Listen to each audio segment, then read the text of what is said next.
Na tarde de 6 de maio de 1937, centenas de pessoas se reuniram no campo de aviação naval de Lakehurst, em Nova Jersey, para ver de perto a chegada do maior dirigível já construído, o LZ-129 Hindenburg. Era uma cena comum na época. O Hindenburg era um símbolo da modernidade, da velocidade e do poderio tecnológico da Alemanha nazista. Seu voo transatlântico era uma maravilha de engenharia. Mas naquela tarde, algo deu terrivelmente errado. Em apenas 37 segundos, o orgulho dos céus virou uma bola de fogo incandescente, despencando do céu diante das câmeras, dos repórteres e do mundo. O que começou como uma aterrissagem de rotina terminou como uma das maiores tragédias aéreas da história. E até hoje, quase um século depois, ninguém tem certeza do que realmente causou a explosão. O Hindenburg era um colosso dos ares. Tinha 245 metros de comprimento, mais que 2 campos de futebol, e era maior do que o Titanic. Podia transportar 97 pessoas, entre tripulantes e passageiros, com cabines luxuosas, salões de jantar, piano de cauda, janelas panorâmicas e até bar. Era o ápice da viagem aérea antes do domínio dos aviões comerciais. Voava a uma velocidade de até 135 km/h, cruzando o Atlântico em apenas 3 dias, muito mais rápido que os navios da época. Foi construído pela empresa Zeppelin, na Alemanha, e batizado em homenagem ao Marechal Paul von Hindenburg, presidente da República de Weimar. Mas, a essa altura, o país já era comandado por Adolf Hitler. O Hindenburg passou a ser utilizado como ferramenta de propaganda nazista, voando com bandeiras da suástica e realizando voos promocionais sobre grandes cidades. Apesar disso, sua operação era mista, comercial, técnica e política. Em maio de 1937, o Hindenburg partiu de Frankfurt em sua primeira travessia da temporada para os Estados Unidos. A bordo estavam 97 pessoas, 36 passageiros e 61 tripulantes. O voo foi tranquilo, cruzando o Atlântico com céu limpo. Mas, ao se aproximar de Nova Jersey, enfrentou algumas tempestades e teve que circular por horas, aguardando autorização para pouso. Às 19h21, começou a manobra de aproximação. A bordo, passageiros estavam ansiosos para descer. Fotógrafos e repórteres já se posicionavam para cobrir a chegada do gigante dos ares. Um deles era Herbert Morrison, da rádio WLS de Chicago, que fazia uma narração ao vivo. Foi ele quem registrou uma das frases mais famosas da história da mídia: "Oh, the humanity! Oh, a humanidade!", enquanto o dirigível explodia diante de seus olhos. O pouso ocorria em um sistema chamado High Landing, em que o dirigível permanecia flutuando a alguns metros do solo, enquanto cordas eram lançadas para o chão e fixadas por marinheiros. Era uma prática comum, mas exigia precisão. Às 19h25, com as cordas já presas, algo aconteceu. Uma faísca, um vazamento, uma descarga eletrostática. Ninguém sabe ao certo. Mas, de repente, o Hindenburg se incendiou. As chamas se espalharam com uma velocidade absurda. O gás hidrogênio altamente inflamável, que preenchia os compartimentos internos do dirigível, alimentou uma explosão em cadeia.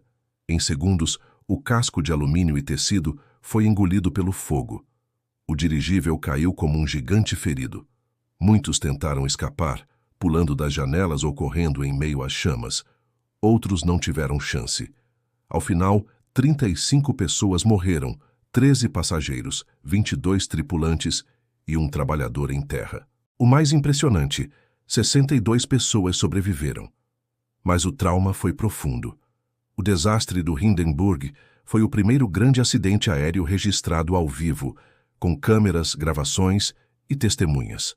A imagem do dirigível em chamas, tombando do céu como uma criatura abatida, se espalhou por jornais, rádios e cinemas do mundo inteiro. Para muitos, foi o fim simbólico de uma era. Mas a pergunta que nunca foi respondida é: o que realmente causou o incêndio? A versão oficial, inicialmente, foi de acidente. Um vazamento de hidrogênio misturado com eletricidade estática ou uma faísca gerada pelo atrito do pouso. Mas essa explicação foi contestada por engenheiros, sobreviventes e teóricos ao longo das décadas. Uma das hipóteses mais persistentes é a de sabotagem. O Hindenburg era um símbolo da Alemanha nazista. Havia suspeitas de que um membro da tripulação pudesse ter plantado uma bomba ou provocado o incêndio. Um suspeito chegou a ser interrogado. O tripulante Erich Spell, técnico em rádio, que teria acesso ao interior do dirigível. Ele morreu no acidente e nenhuma prova foi encontrada. Outra teoria fala em reação química entre o revestimento externo do dirigível e a atmosfera úmida, que poderia gerar eletricidade estática suficiente para acender o gás. Essa hipótese foi testada em laboratório e demonstrou que o tecido do Hindenburg continha celulose e nitrato de alumínio, ambos inflamáveis em certas condições. Um estudo da NASA nos anos 2000 sugeriu que o revestimento, e não o hidrogênio, poderia ter sido o ponto de ignição. Mas mesmo isso é contestado. Fato é que o Hindenburg usava hidrogênio por um motivo simples. Era barato. O gás ideal seria o hélio, que não é inflamável. Mas os Estados Unidos, que controlavam a maior parte do hélio no mundo, se recusaram a exportar o gás para a Alemanha de Hitler.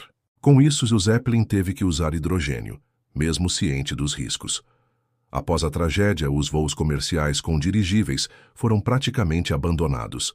A imagem do Hindenburg em chamas enterrou a confiança do público nessa tecnologia. Os Zeppelins, que antes eram vistos como o futuro da aviação, tornaram-se relíquias perigosas. A aviação comercial passou a apostar em aviões. Em poucos anos, os motores a pistão e depois a jato tomaram os céus. Mas o fascínio com o Hindenburg nunca desapareceu. Livros, filmes e documentários recontam a tragédia sob diferentes ângulos. Sobreviventes relataram o calor insuportável, o som da estrutura desabando, os gritos e o caos. Um deles, Werner Dönner, tinha apenas 8 anos e perdeu o pai e a irmã no incêndio. Sobreviveu pulando do dirigível em chamas nos segundos finais. Morreu em 2019, o último sobrevivente ainda vivo. A memória do desastre permanece viva, como símbolo da ambição humana levada ao limite. O Hindenburg era mais que uma aeronave, era uma promessa de futuro, luxo nos céus, cruzando oceanos em conforto e velocidade, mas foi construído com escolhas comprometidas. Hidrogênio inflamável, revestimento inadequado, pressão política e talvez, quem sabe, sabotagem. Até hoje, a causa definitiva não foi comprovada, e talvez nunca seja. O que sabemos é que, em 1937, o mundo parou para assistir à queda de um gigante. Não apenas uma máquina, mas uma era. O Hindenburg representava o otimismo entre guerras, a engenharia sem limites, o nacionalismo tecnológico. Sua queda foi também o início da desconfiança moderna, porque às vezes, quanto maior o sonho, maior a chama que o consome.